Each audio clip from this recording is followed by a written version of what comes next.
Es realmente un honor y un placer estar aquí, participando en esta forma descentralizada en la Semana de Ciencias Sociales. El COMESCO ha hecho una labor muy importante y durante varios decenios yo he tenido la suerte de participar en paneles, en eventos que el COMESCO ha patrocinado sobre la forma de desarrollar las ciencias sociales. En varios de esos eventos hemos insistido en la necesidad de una nueva ciencia social. ¿Por qué nueva? Porque históricamente las ciencias sociales han sido un mecanismo para explicar y entender lo que está pasando. Y muy pocas veces, y sobre todo aquí en México, ha sido un lugar para plantear cómo debemos transformarnos, cómo debemos enfrentar los retos que se presentan. Hoy en día, miércoles,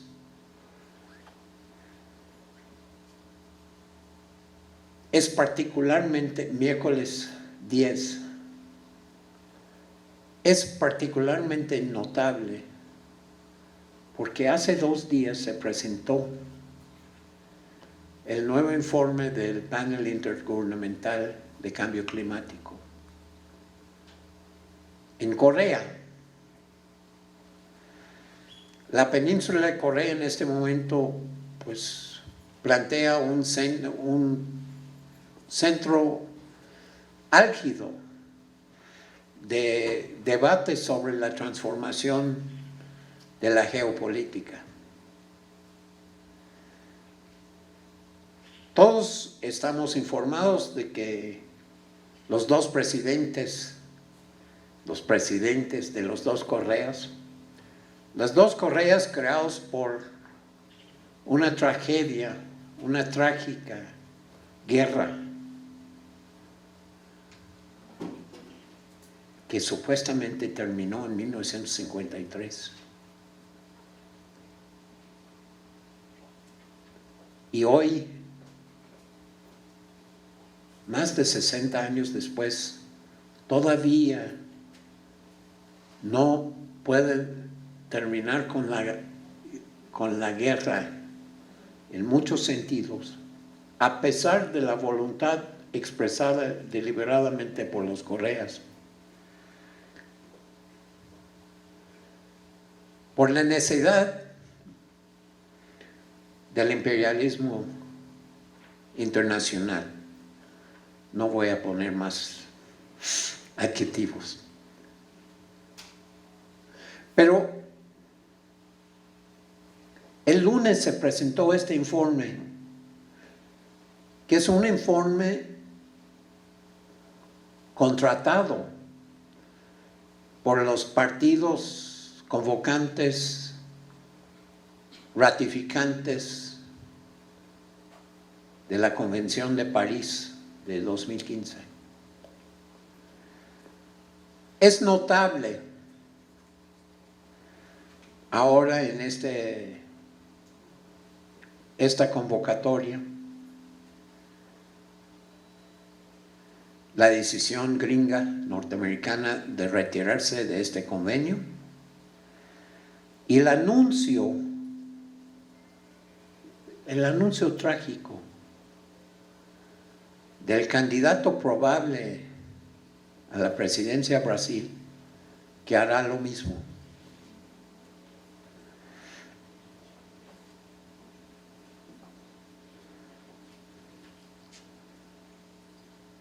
En América Latina Como individuo yo siento la necesidad de que expresemos nuestra opinión respecto a la elección en Brasil, la segunda ronda. Yo entiendo que hay una muy orgullosa trayectoria de la no intervención en los asuntos internos de otros países. Pero yo no estoy tan seguro que la elección a fin de este mes en Brasil es un asunto interno. En la misma forma que lo que está pasando en Venezuela ha dejado desgraciadamente de ser un asunto interno de Venezuela. Es una tragedia lo que está haciendo nuestro gobierno respecto a estos dos países.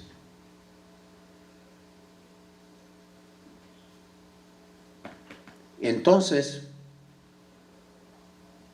hablar de un nuevo paradigma social a mí me parece que requiere que nos demos cuenta que hay que tomar una posición frente a lo que está pasando en el mundo, como siempre lo ha hecho los mexicanos, pero ahora quizás con mayor firmeza que nunca. Yo hice el título de esta ponencia hacia un nuevo paradigma social con base en un seminario que tuvimos en la UAM en 2012.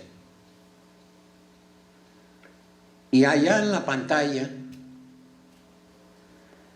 y estará, yo dejaré la presentación para que ustedes lo puedan tener acceso después. Hay la URL, el link a una revista Polis, editado, dirigido desde Chile, editado y disponible en sistema abierto en Francia. Por eso Review está escrito en francés. Pero es de acceso abierto, es una revista muy, muy importante en América Latina de pensamiento de frontera, donde pusimos, lo editamos este número especial con un filósofo chileno, Antonio Elizalde, como resultado del seminario hacia un nuevo paradigma social. Yo lo voy a aterrizar esta forma de pensar en el trabajo que nosotros estamos haciendo específicamente en la economía ecológica. La economía ecológica es un título y un tema desafortunado. No es ni economía ni ecología, como decimos aquí, sino todo el contrario. Pero sí, la visión que nosotros tenemos es realmente desde abajo, y eso es parte del reto, es parte de la encomienda que yo les dejaré a ustedes en esta nueva maestría. Porque hablar y estudiar desde abajo implica necesariamente ser contestatario. Las ciencias sociales normalmente funcionan con un análisis de las instituciones del Estado-nación, una creación de 1600, si mal no recuerdo, 48, de un tratado en un pueblito alemán.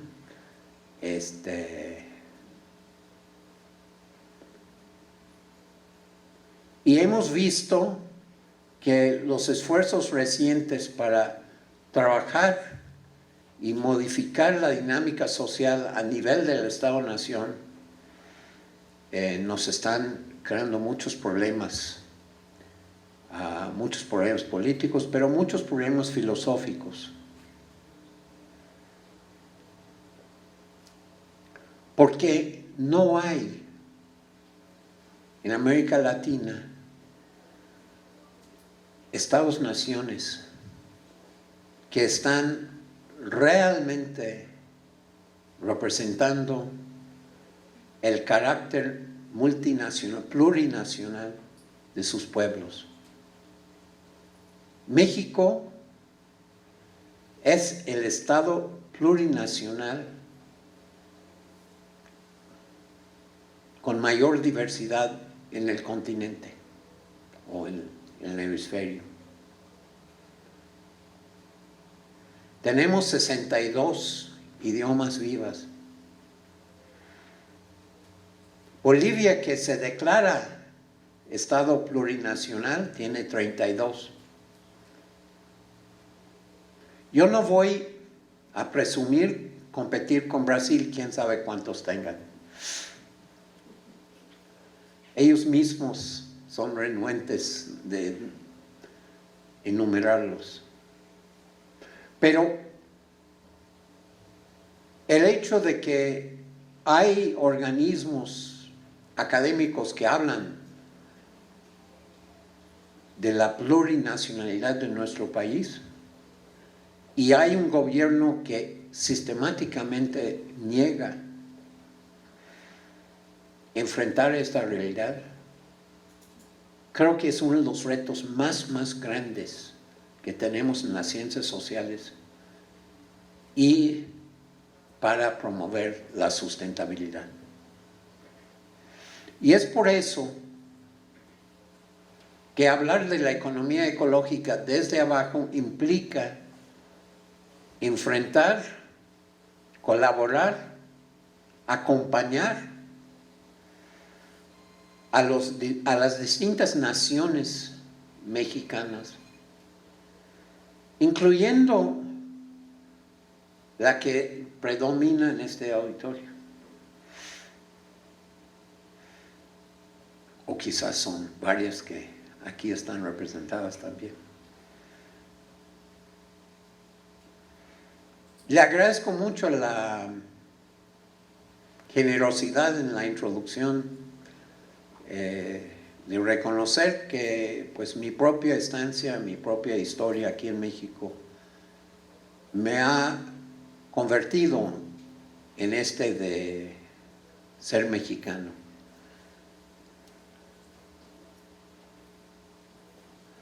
Este libro que acaba de aparecer es un libro que resume parte de esta trayectoria, de mi trayectoria. Son 29 artículos y si tenemos suerte llegarán algunos ejemplos. Ya llegaron. Que ustedes los pueden adquirir.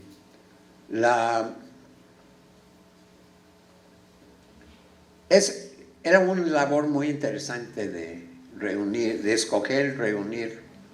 algunos artículos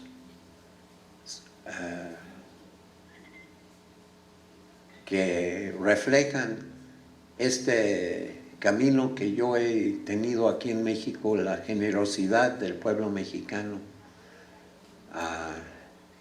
que desde principios de los 60 me permitió, a veces con renegada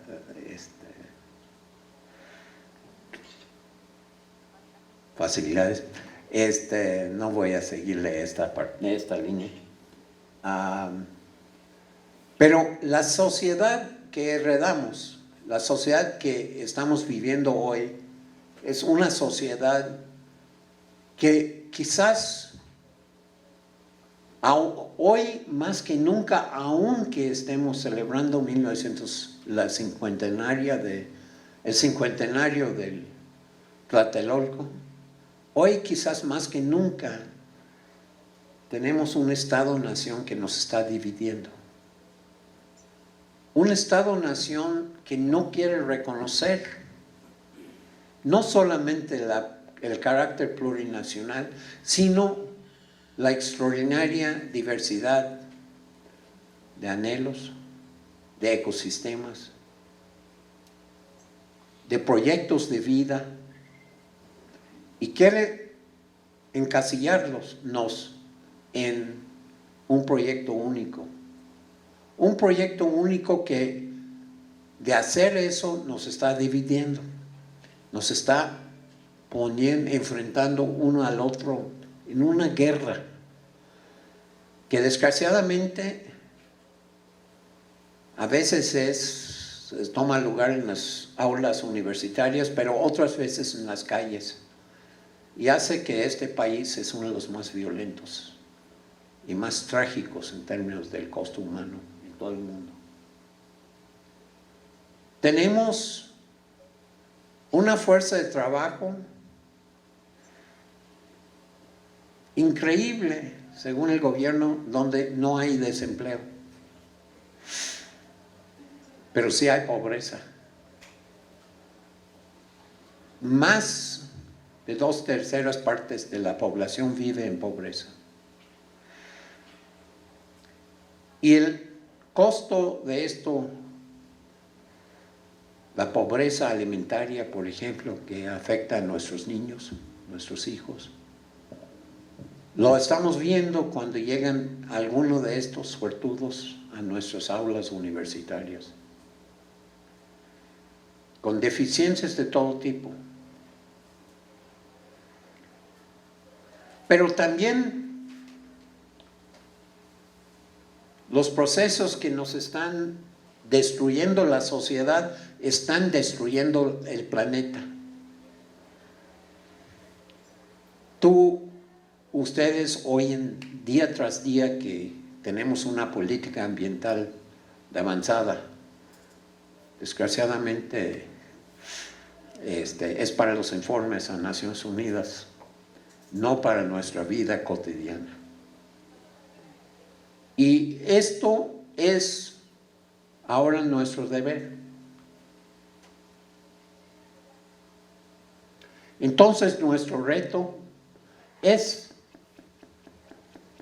plantearnos, preguntar cómo aseguramos el progreso social. ¿Es posible?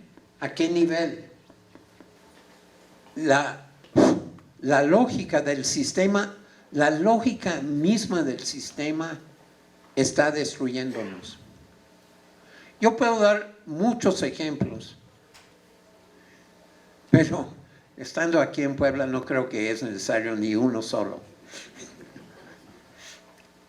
Ustedes lo conocen en carne propia, y no importa de qué lado de la barranca están,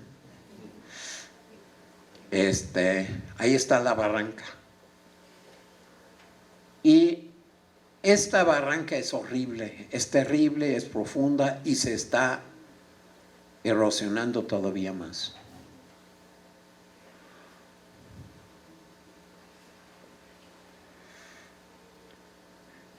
Ya no es necesario hablar de una crisis aquí, ustedes lo conocen, lo viven diario, mejor que uno. ¿Cómo generemos oportunidades? ¿Cómo fortalezcamos comunidades? ¿Cómo reponemos,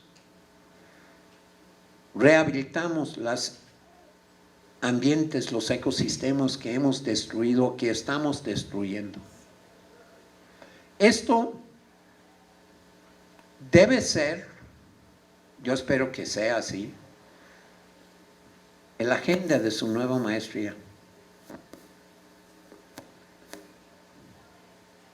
Yo estoy seguro que la mayor parte de los paradigmas de las ciencias sociales no nos van a ayudar a hacerlo, porque la mayor parte de los paradigmas de las ciencias sociales están dirigidos al Estado-nación.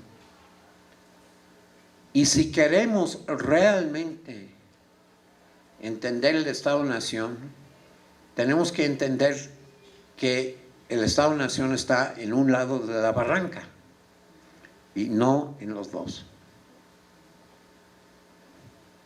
¿Y qué implica eso para sus investigaciones? ¿Qué implica eso para su trabajo? ¿Cómo van a tender puentes, si es así el mecanismo, para el otro lado? Este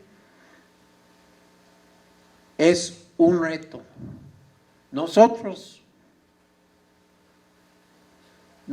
lo planteamos de otra forma.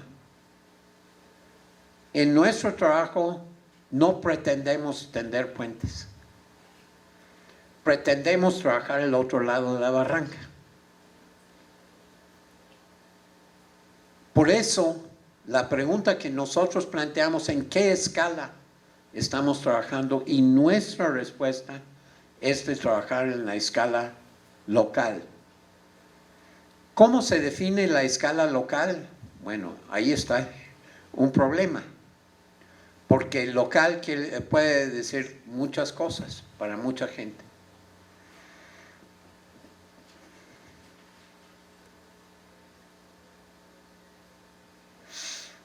Eso es el trabajo que nos toca a nosotros, es el trabajo que les toca a ustedes.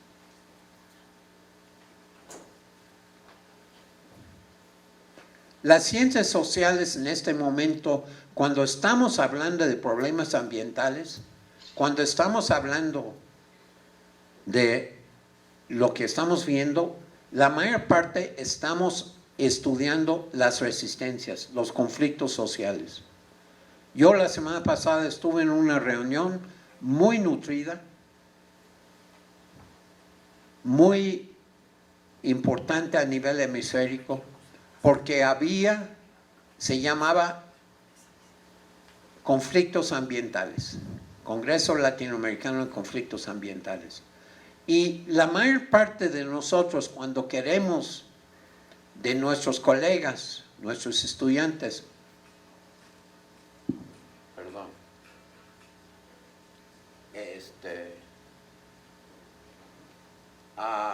la mayor parte de nosotros, cuando queremos enfrentar este problema, examinemos los conflictos sociales.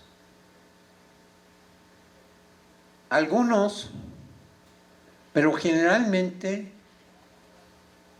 no en las ciencias sociales representadas en este salón, vemos las propuestas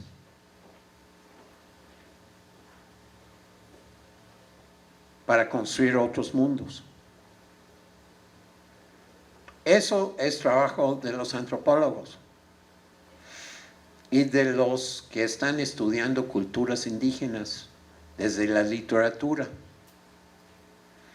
Y hay una extraordinaria herencia de todo este trabajo, pero no se integra en la ciencia política.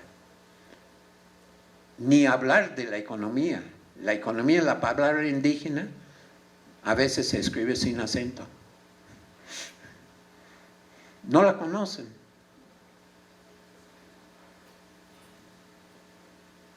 En el Instituto de Investigaciones Sociales de la UNAM, la teoría dominante es que los campesinos están condenados a desaparecer, como si tuviéramos que rehacer el debate de 1970 de campesinos versus descampesinos, campesinistas versus descampesinistas. Yo, a mucho orgullo, recién relativamente llegado a México, yo me encontré en el lado de los campesinistas. Y en parte por eso me despidieron de la UNAM. A mucho orgullo.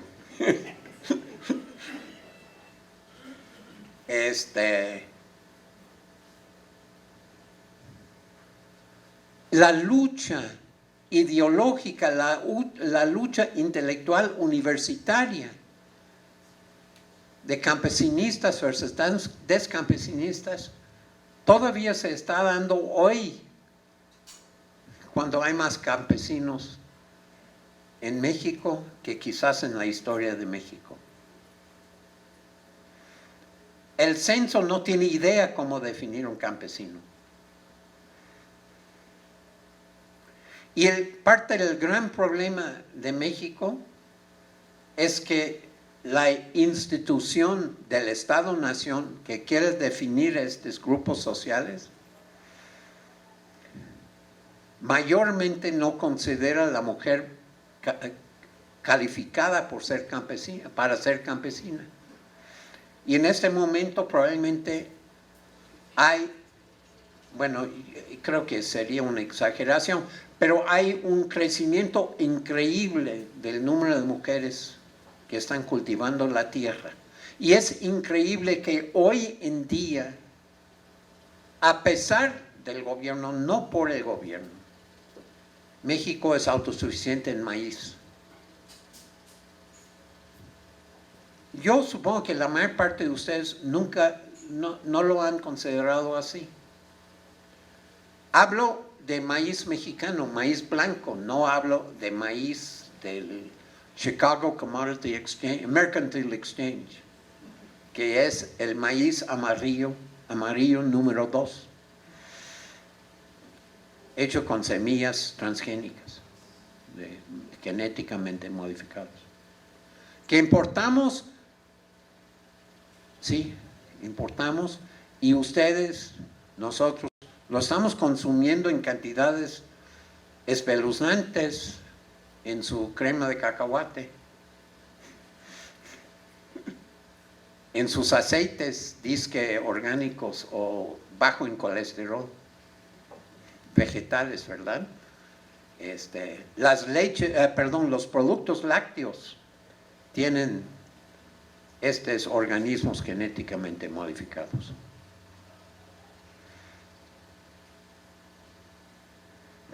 Pero México no importa maíz blanco y de hecho exporta un poquito para fines culturales a ciertos bolsones de la población mexicana en otras partes del mundo.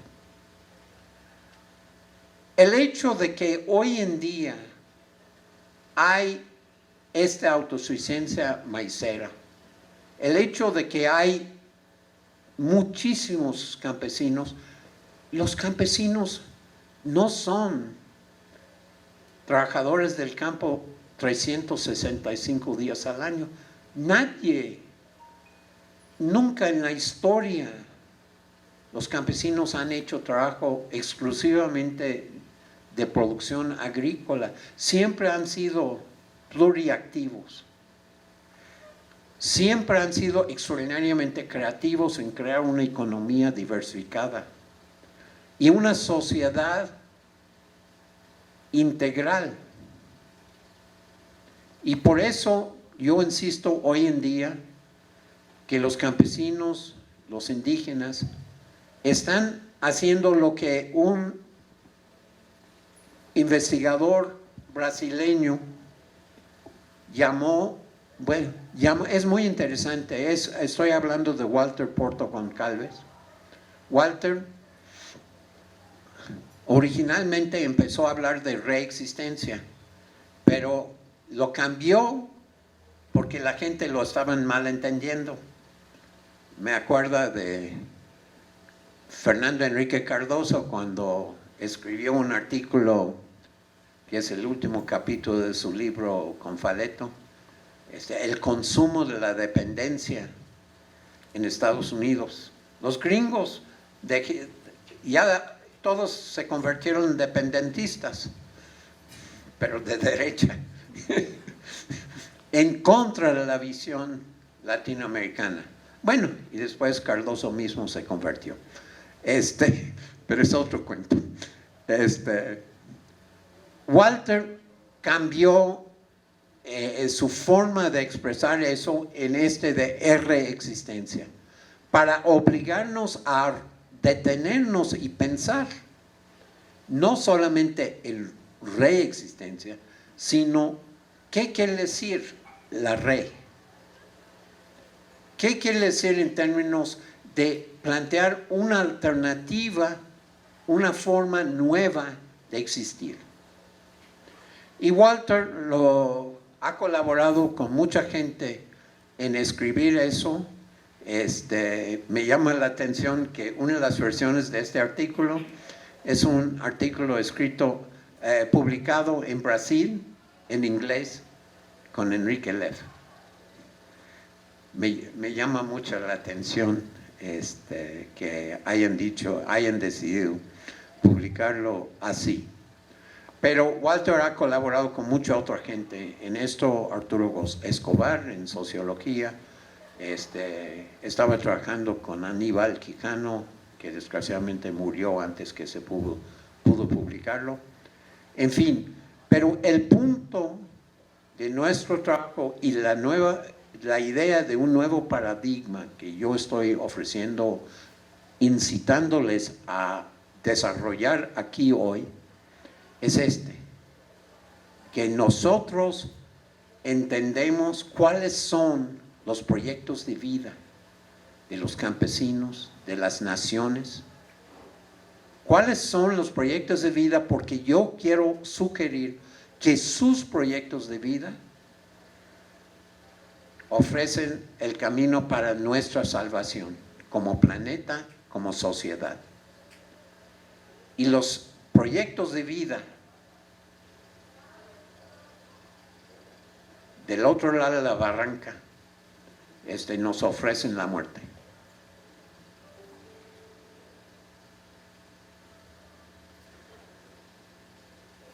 En 1999, en Seattle, se hizo famoso Otro Mundo es Posible, una bandera frente a una reunión de la Organización Mundial de Comercio. Ya en los foros sociales mundiales que empezaron a brotar desde aquel entonces, ya lo hicieron plural. Pero de todos modos, la expresión de arriba, muchos mundos, muchas otras sociedades son posibles, tiene que entenderse con la segunda parte. Ya están en construcción y están en México en extraordinaria proliferación de ejemplos. Aquí en Puebla, hace 4 años, hubo una reunión que exploró parte de eso con el primer Congreso Internacional de Comunalidad. Celebramos el hecho de que ustedes como institución fueron anfitriones de esto. Gracias. Pero los de comunalidad quedaron insatisfechos con esta reunión porque fue capturada por académicos. Y el problema de esta captura es que los practicantes de la comunalidad decían, ¿y nosotros qué? Entonces tuvieron una reunión hace unos cuantos meses en Oaxaca y reflejó la complejidad y la falta de capacidad institucional. Tuvieron segunda reunión de comunalidad, lo tuvieron desparramado en todas partes de Oaxaca. Desde una perspectiva institucional, desde una perspectiva de escribir memorias, de sacar publicaciones, fue un desastre. Pero desde un punto de vista de avanzar en la discusión y darle prioridad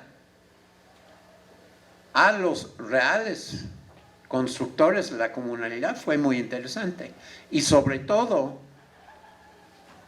reequilibró la participación genérica en aquella reunión. Y eso fue muy interesante. Debe ser una lección para nosotros. Nosotros, los universitarios, no somos los únicos que podemos hacer congresos. Bueno, los zapatistas lo han mostrado. Y a veces nos invitan para arruinar nuestro fin de año, yéndonos al CIDESE, a la Universidad de la Tierra, en San Cristóbal, si queremos ausentarnos de nuestros queridos, para un intercambio con algunos de los portavoces del zapatismo.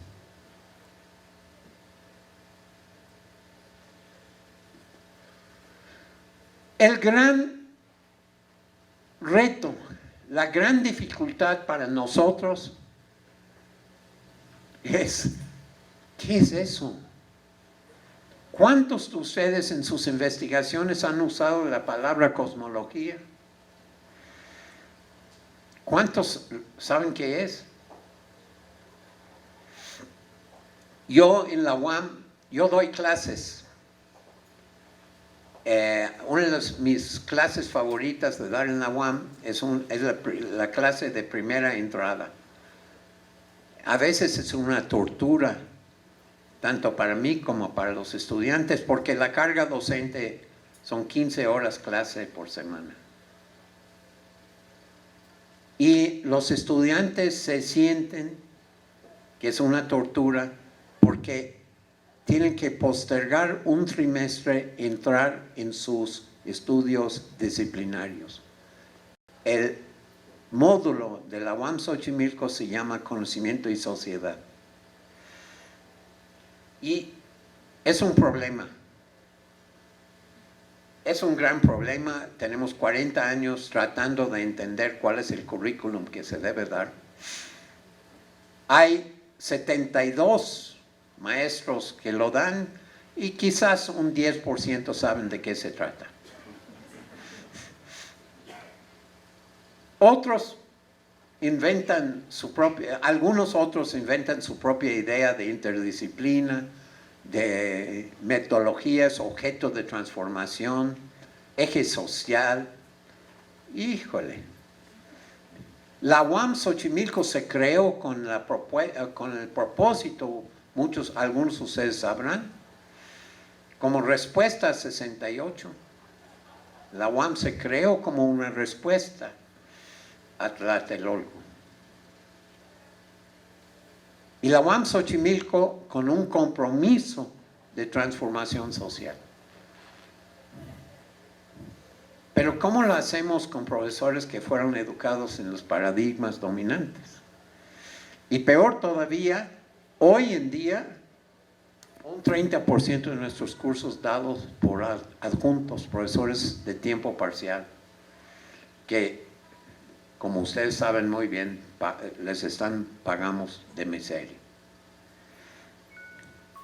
Entonces, pero doy este curso y la primera clase les doy a leer para la segunda clase, que es el día siguiente, el Popol Vuh.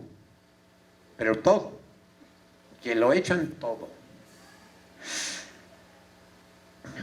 ¿Por qué?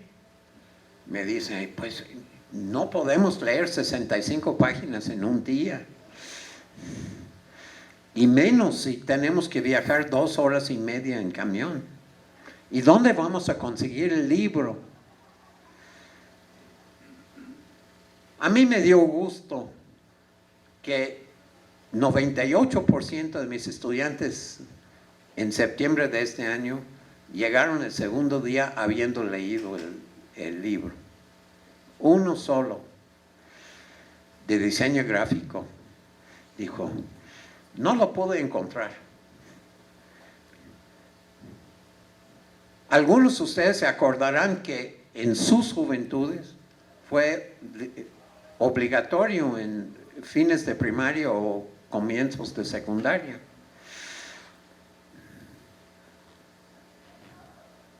¿Qué quiere decir que somos hechos de maíz?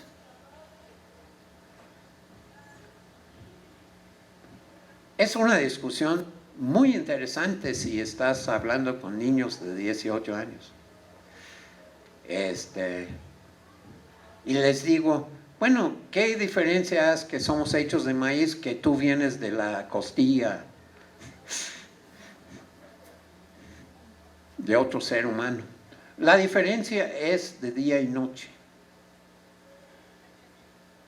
Sí, es una mitología de la creación, pero la cosmología de la creación del Popol Vuh es extraordinariamente diferente que la cosmovisión de la Biblia, del Génesis. Y discutir eso durante una semana que no está en el currículum de este módulo es muy interesante. Esa es cosmología. Esa es la forma en que tenemos que tratar de empezar a entender las cosas. Hay gente ahora, un amigo mío muy, muy cercano, que acaba de escribir un libro que dice que hay un gran problema de la interacción entre los que están leyendo la literatura, analizando la literatura indígena, y los indígenas que están produciendo esta literatura. Y es hay una enorme brecha en comunicación entre ellos que ellos mismos están tratando de salvar. Pero es muy interesante el problema. Tenemos como académicos la capacidad de tratar de entender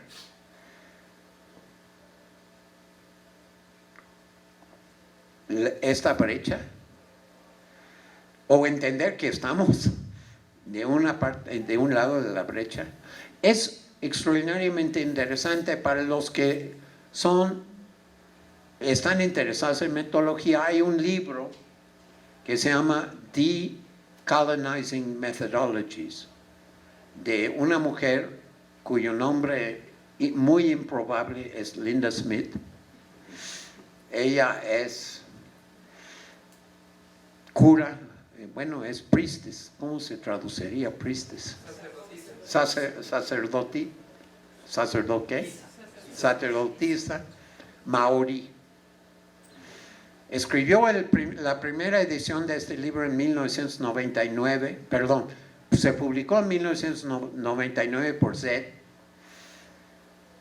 Ya va en tercera edición. Ella me promete que va a estar en español, pero todavía no lo es, no está. Decolonizing Methodologies. Es un planteamiento para los que realmente nos preocupa la nueva ciencia social, el nuevo paradigma social. Y ella dice que en su propio libro, si ustedes me entienden, pueden empezar a discutir el problema de su incapacidad de hacer ciencia social. Muy interesante, se lo recomiendo mucho. De la misma manera que recomiendo un artículo de Arturo Arias en el último número de Latin American Research Review, que examina este problema de la diferencia entre intelectuales indígenas, que no son académicos, y los académicos que nos interesa estudios de descolonización. Yo tuve la suerte en los 60, de trabajar, de ser invitado, antes que fue famoso, colaborar, o quizás estar en presencia de Iván Illich. Y yo espero que todos conocen su nombre aquí. Dudo que muchos han leído su libro Herramientas para la Convivialidad, que no es la misma que convivencia. Tiene 2 libros anteriores, uno se llamaba, que se hizo muy muy famoso, Desescolarizar la Sociedad, y el otro, Némesis Médica. El planteamiento de la convivialidad es extraordinariamente sencillo, que busquemos instituciones que nos unen, que podemos participar, para generar labores, pero labores quiere decir transformaciones estructurales en la producción para generar bienestar. ¿Qué porcentaje del Producto Interno Bruto mexicano genera bienestar?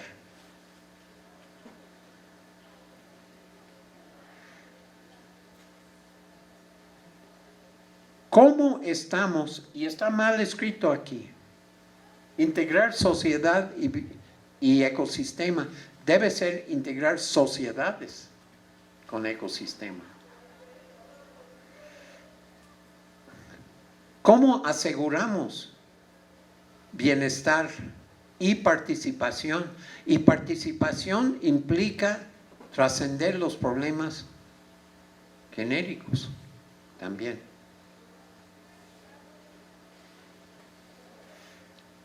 Yo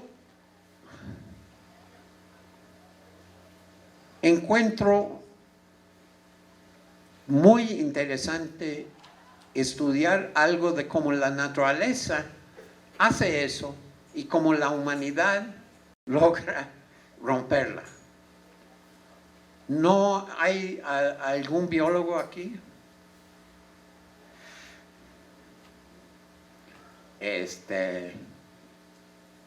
Microrriza es extraordinariamente importante. Me informan, yo no soy biólogo, no pretendo serlo,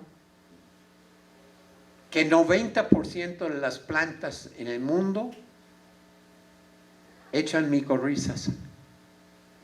La micorriza es la forma dominante, predominante en el mundo que crea simbiosis en el mundo natural. Hay dos libros que sí les recomiendo mucho. Ahí están los títulos. La vida secreta de los árboles fue escrito por un ex forestal alemán que descubrió cómo los árboles se protegen, se comunican y se protegen entre sí y crean familias. Echan mecanismos de advertencia contra peligros. Y él pretende describir eso en este libro, que está disponible en español. El segundo libro, que no se llama Matsuzake, se llama The Mushroom at the End of the World, de una antropóloga, que está escrito sobre el hongo Matsuzake, que aparentemente es el hongo más valioso en todo el mundo, por la demanda que tienen los orientales para eso. Es interesante porque es el primer elemento vivo que resurgió después de la bomba de Hiroshima. Se encontró en las ruinas, pero el hongo mismo es la parte, me explican, yo no sé si estoy completamente correcto, realmente la parte sexual del hongo, porque la profundidad pues son las micorrizas.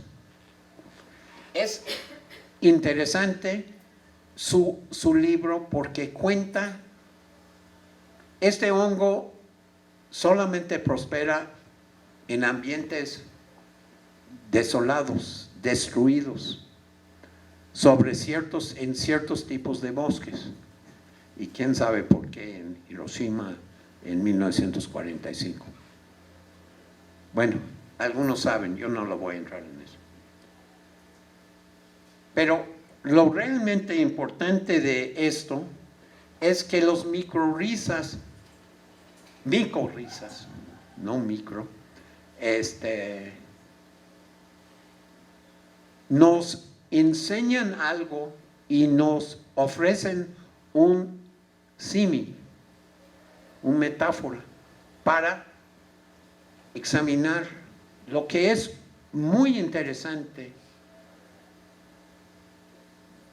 en la parte de otro lado de la barranca de la sociedad. las redes sociales que sí existen en la parte que se está defendiéndose contra el Estado-Nación. El primer ejemplo aquí, la Vía Campesina y su propia historia, tanto en México como en otras partes del mundo, de escuelas campesinas, para compartir tecnologías, compartir experiencias, compartir mecanismos de mejorar su bienestar. Chapingo tiene una historia de más de 15 años de crear estas escuelas campesina. A mí me llama la atención esto, pero la Vía Campesina se formó en 1993. Ahora es la organización social más importante en el mundo, con 200 millones de miembros en 81 países.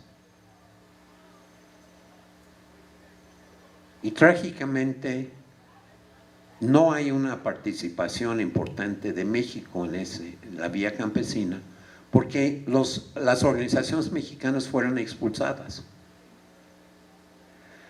Porque las organizaciones mexicanas que originalmente entraron en la Vía Campesina resultaron ser clientes del Estado.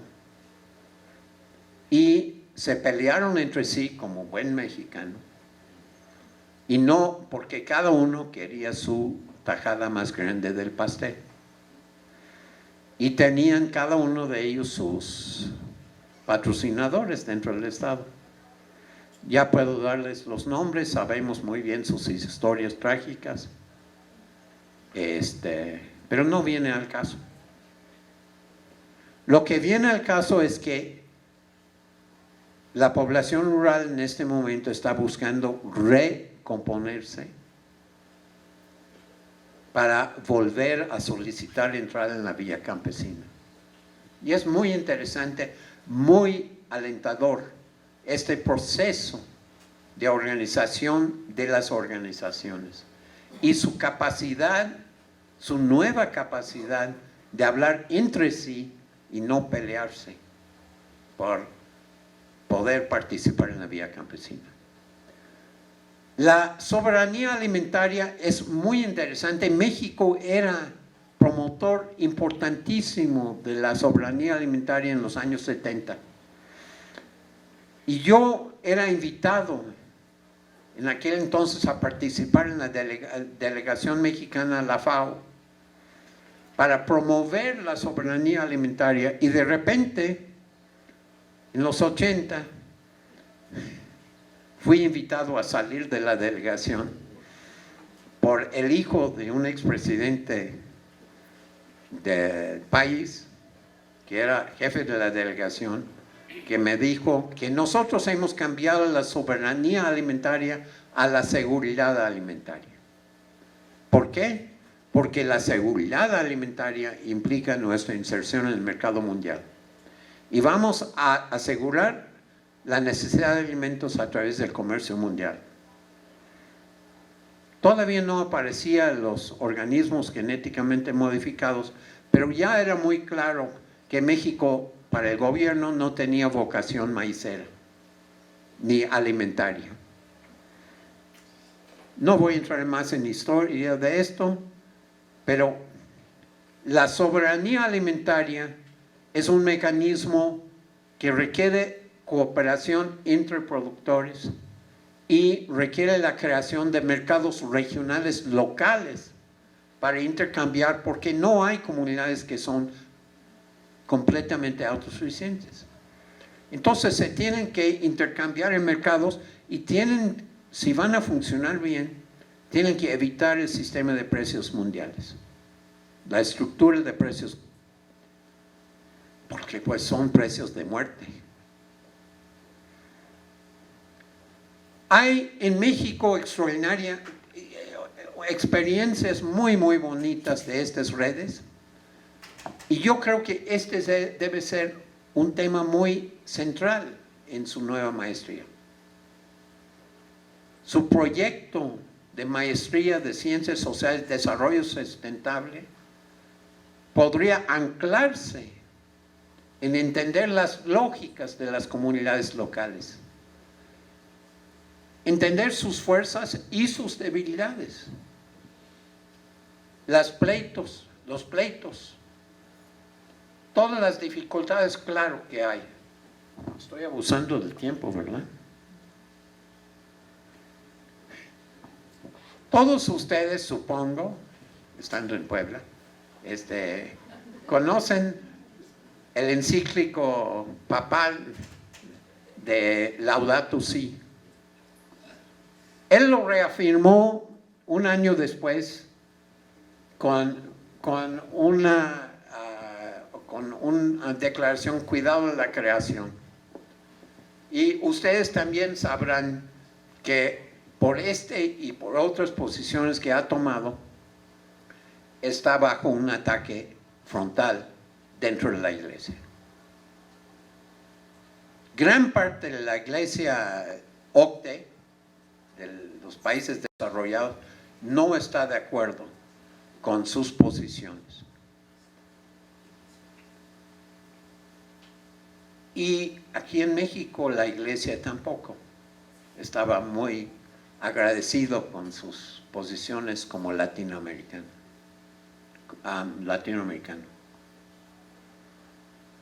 Cuando maltratamos a la naturaleza, maltratamos también a los seres humanos. Pues es evidente, ¿verdad? Sino el cardenal, el arzobispo en aquel entonces, gran arzobispo allá en el Zócalo, dijo: no lo podemos aceptar.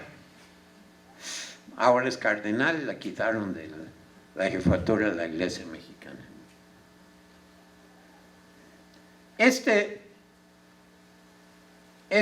Gráfica que es muy difícil leer, este diagrama de una compañera, está mostrando la dependencia y la integralidad de procesos a escala local. Y lo que quiero enfatizar aquí realmente es el concepto de territorio, que es muy distinto que el concepto de espacio, que el concepto de tierra.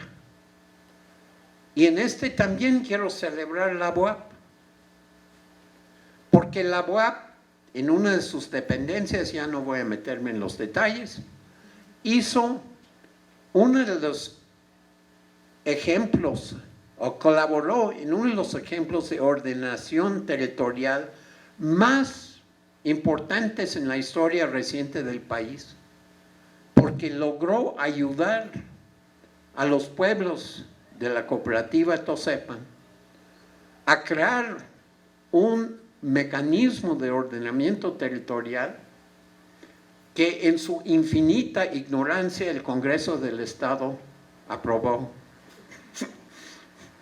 Y es vigente en este momento, vinculante, de tal manera que los pueblos de la cooperativa Tosepan, o las cooperativas Tosepan, pueden usarlo para pelear contra SLIM, contra CFE y contra... ¿Qué? Contra Pemex también. Contra quien sea.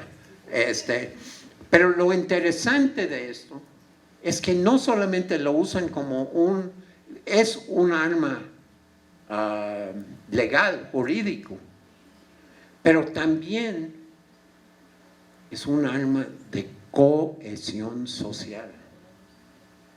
Y es la historia de estas cooperativas, de estos pueblos que están allá, decenas de miles de personas. Es una interesante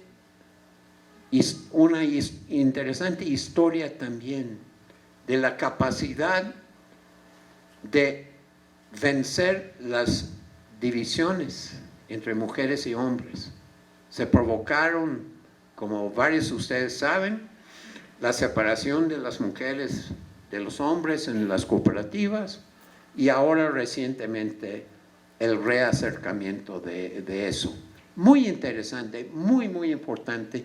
Y esta gráfica, perdón, ese diagrama está diseñada simbólicamente a referir a esta forma importante donde lo determinante es la escala local y el dominio en conocimiento, el dominio en gestión y el dominio en la relación sociedades-naturaleza, que es esencial para poder realmente manejar a los niveles superiores.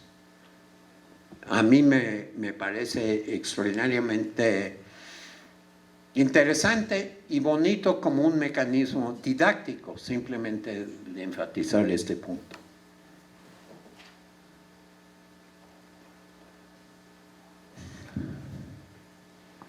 Ya que todo el mundo estaba ansiosamente esperando la economía ecológica.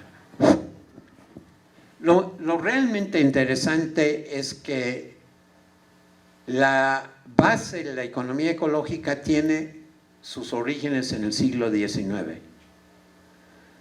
con un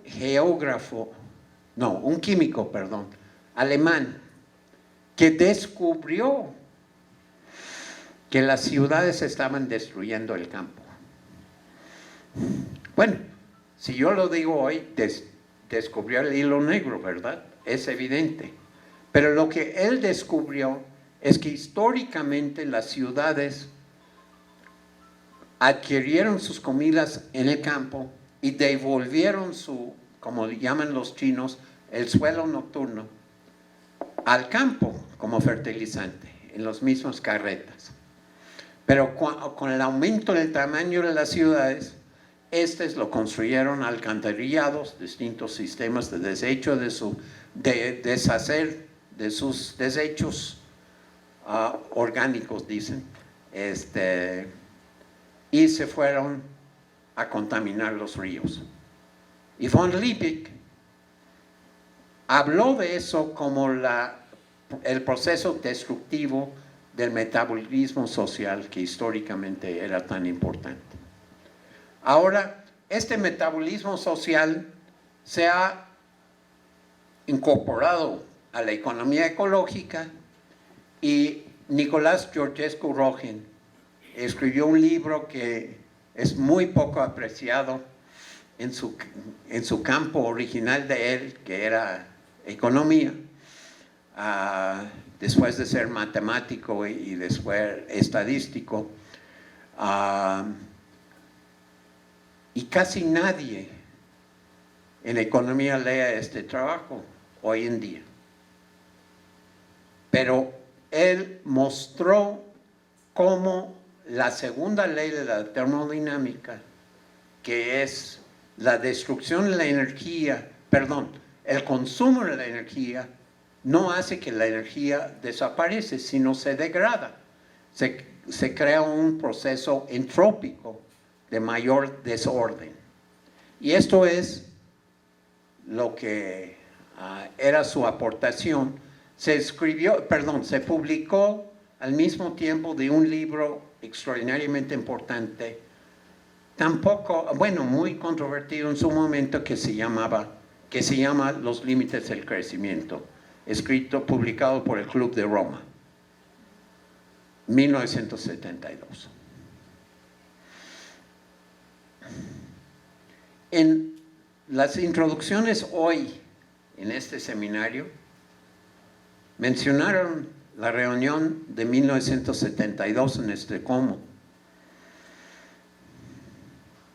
Es muy interesante esto también, porque originalmente conferencia internacional iba a decir Conferencia Internacional de Ecodesarrollo. El término ecodesarrollo fue acuñado por Ignasi Sachs. Los gringos insistieron en cambiarlo a sustentabilidad, porque ecodesarrollo implicaba demasiadas cosas políticas. Ignasi Sachs creó el Centro de Ecodesarrollo en París en 1966, y en 74 tuvo una gran influencia en crear un centro con el mismo nombre aquí en México, uno de los primeros centros creados por el entonces CONACYT. La economía ecológica, sobre todo si lo estamos viendo en la forma en que nosotros lo vemos, es un paradigma que nos permite, nos obliga a enfrentar los retos de que estoy hablando. Y creo que ya debo ir más adelante, más rápido. Los principios éticos de la economía ecológica son estas, no les provocan ningún problema a ustedes, sino de entender que intergeneracional también implica el pasado, no solamente el futuro. ¿Cuánto de nuestro conocimiento, cuánto de nuestra capacidad de manejar los ecosistemas depende de conocimientos heredados del pasado y desestimados? La metodología es una metodología multidisciplinaria, a veces debe ser interdisciplinaria.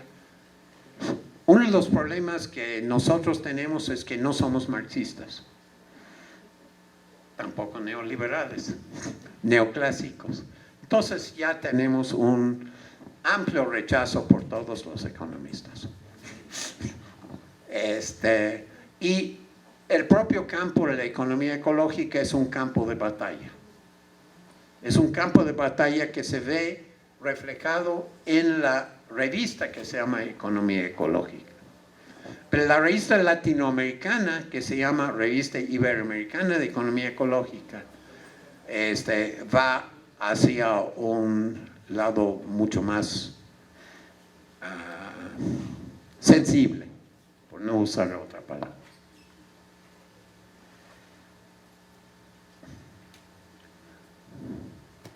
Las estrategias alternativas, el nuevo paradigma realmente requiere que consideramos las cosmovisiones.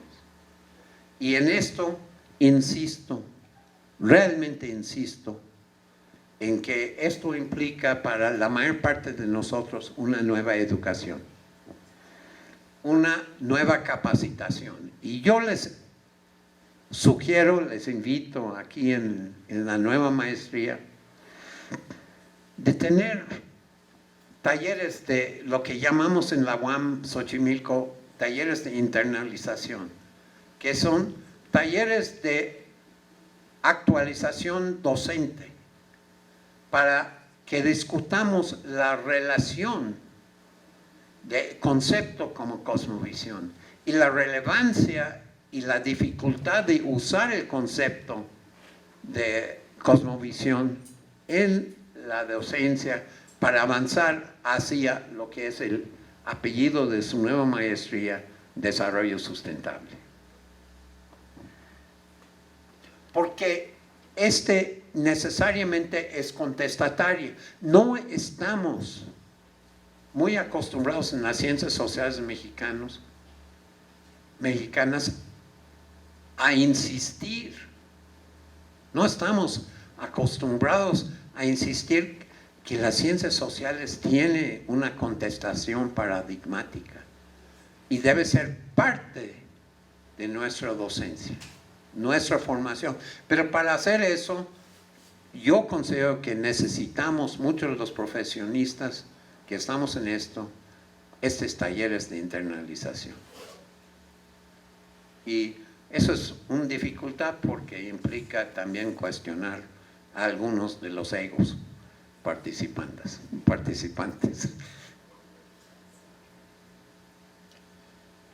Ay, ¿cómo llegar? Ya sabemos que la democracia representativa no funciona, pero dudamos de la democracia directa. Ya al fin de este mes vamos a tener un ejemplo muy cuestionado de esto con el referéndum respecto al aeropuerto. ¿Está correctamente diseñado? Claramente que no. Pero ¿alguien tiene una mejor idea? ¿Quién sabe? Pero las comunidades lo están haciendo, pero ellos tienen mucho más tiempo que nosotros. Tienen reuniones de días para discutir estos temas y su ejercicio de democracia directa es muy distinta que la idea de un referéndum. Es una discusión respetuosa de ideas contrastadas. Incluye todos los otros principios, no hay problema, todo el mundo sabe y están de acuerdo. Nosotros no mañana, pero en menos de 18 meses podríamos garantizar las necesidades básicas a toda la población mexicana, habiendo voluntad. Ni siquiera falta recursos, los recursos están. Podríamos hacer que este país fuera autosuficiente en alimentos. Podríamos movilizar la población subempleada, porque nadie está desempleado en nuestro país, para atender a la vivienda. Podríamos reconcebir la forma de construir infraestructura. Podríamos hacer miles de cosas para generar una nueva dinámica. Pero implica los compromisos mutuos que en este momento no están en la agenda. Aquí están las palabras claves. Es el índice para su nuevo diccionario. Se lo invito a definir, a discutir cada uno de estos conceptos. Estoy llegando, prometo, al final, estrategias propias, principios fundamentales. No tengo tiempo en el artículo que respalda esta presentación, están examinados estos principios. Pero quiero enfatizar que autonomía no es simplemente autogobierno. Autonomía es mucho más que esto, es el proceso político, el proceso social complejo que ustedes tienen en el ejemplo de Tosepan. Y en muchos de estos procesos, Tosepan y otras comunidades en Sierra Juárez, los zapatistas, los pueblos huiráricas, los nayarí y hasta, imagínense, los purépechas. Yo soy michoacano.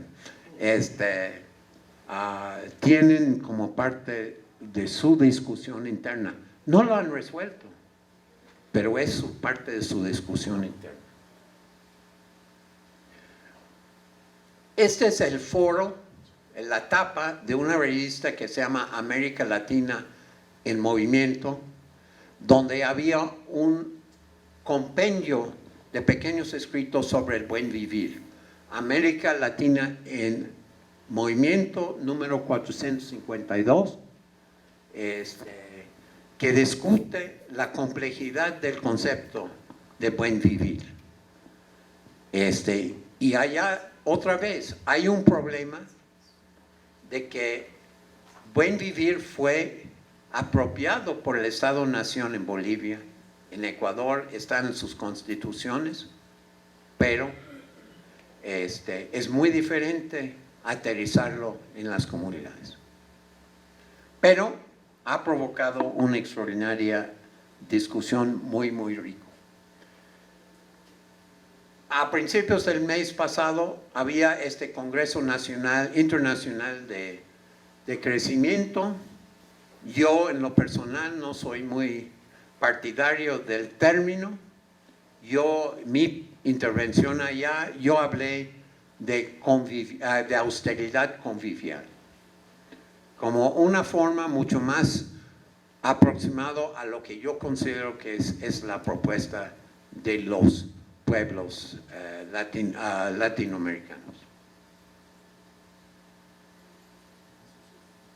El sumac causay, que es una de las formas quichua de hablar de buen vivir, yo menciono Abya Yala, que es la hispanización de un concepto, de una palabra cuna. Cuna es el pueblo panameño, muy interesante, tienen la mitad del reclaman el derecho a la mitad del territorio de Panamá y todas las islas en la parte oriental del país, de su país, y han creado usan su palabra de Abya Yala, que también es el nombre de un editorial en Ecuador, de unos salesianos, que quiere decir tierra generosa, prodigiosa y florecer, y su concepto es mundial. Yo puedo seguirle con eso, pero no lo voy a hacer. Simplemente las versiones hoy, Vía Campesina, Maela es una organización sudamericana consuleña que es asociado a la Vía Campesina. Tenemos los caracoles aquí, el campo no aguanta más, sin maíz no hay país. Congreso Nacional Indigenista, Comunalidad, puedo seguirle. Afortunadamente podría seguirle, porque hay muchísimos ejemplos de esto que no estamos dando su debido lugar.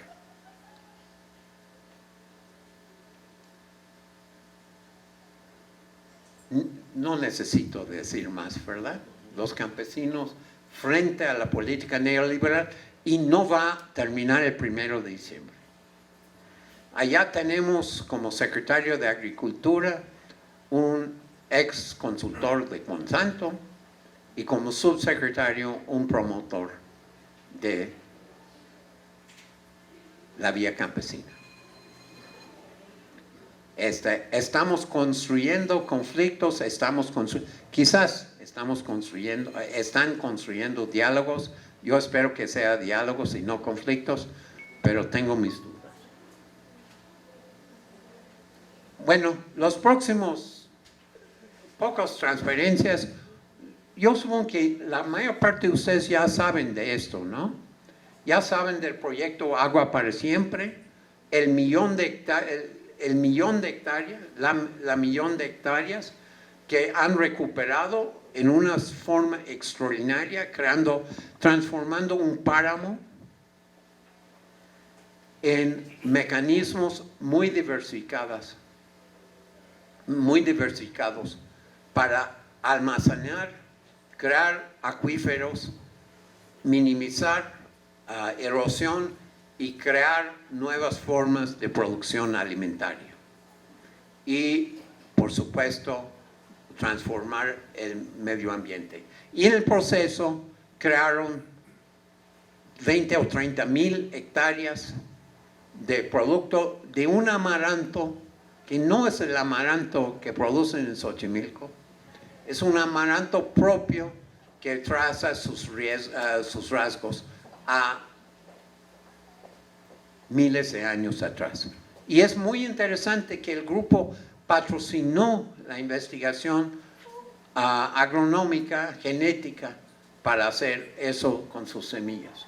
Pero la otra cosa que es importante, que supongo que todos ustedes saben, con los 100 y pico de cooperativas que están participando en esto y el proceso colectivo de esto y de comercialización que no usa, por razones políticas, no usa los centros comerciales que ustedes conocen.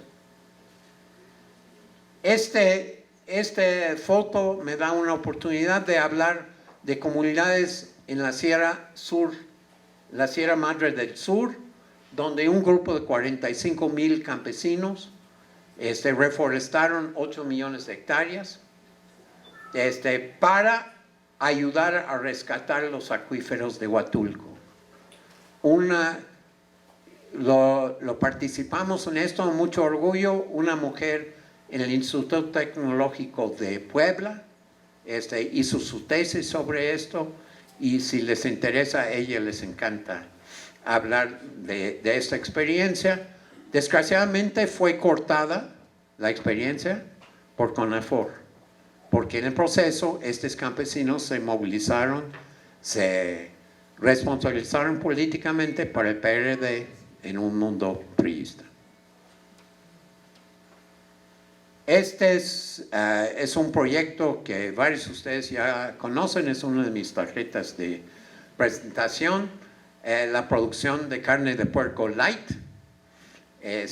alimentando puercos con desechos de aguacate. En aquel entonces había muchos desechos de aguacate, el aguacate es el oro verde de México ahora, no hay tantos, pero las 500 mujeres de los puercos light, no todos eran productores de carne de puerco en sus traspatios, pero se convirtieron en una fuerza política muy importante dentro de la nación purépecha.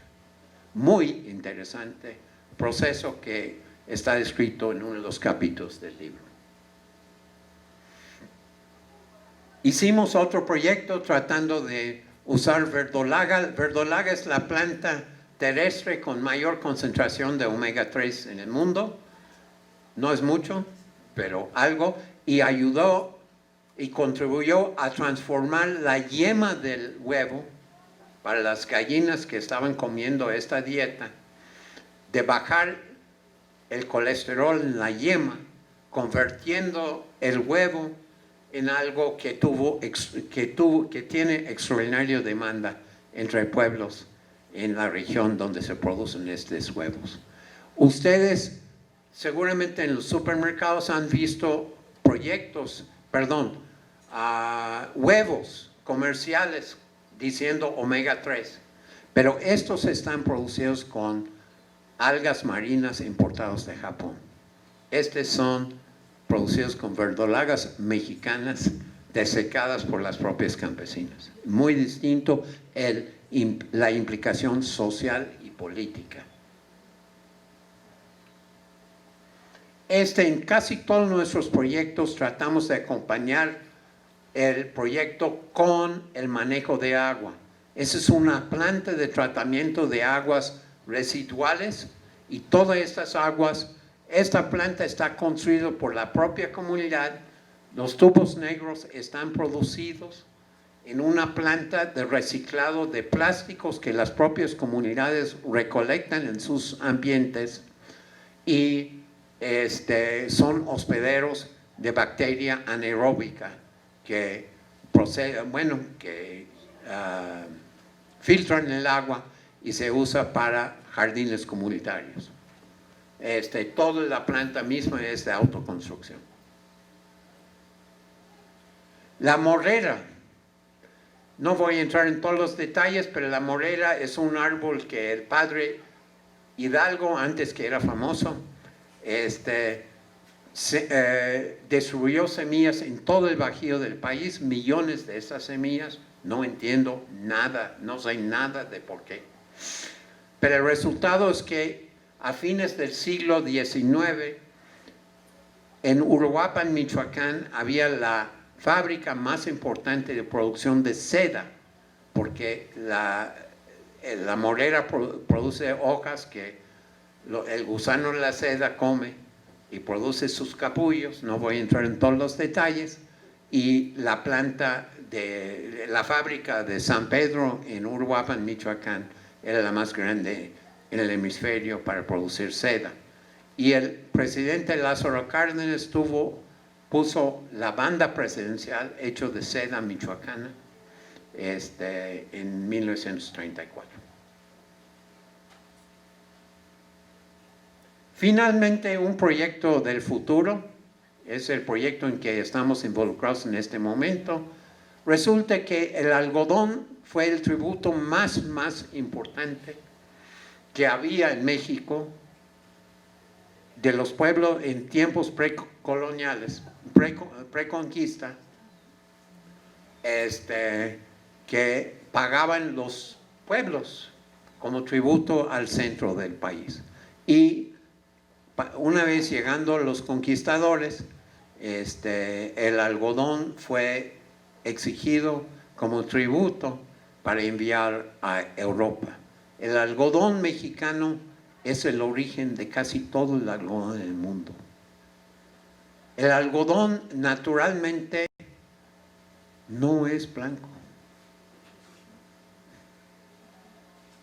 Hay, en este momento, estamos identificando, bueno, estamos, es mucha gente, se han identificado 43 colores de algodón, y en el Congreso de Economía Ecológica destruimos una bolsa hecho de algodón que se conoce coyuche, coyuche por coyote, el color de la piel del pelo del coyote, y es extraordinario.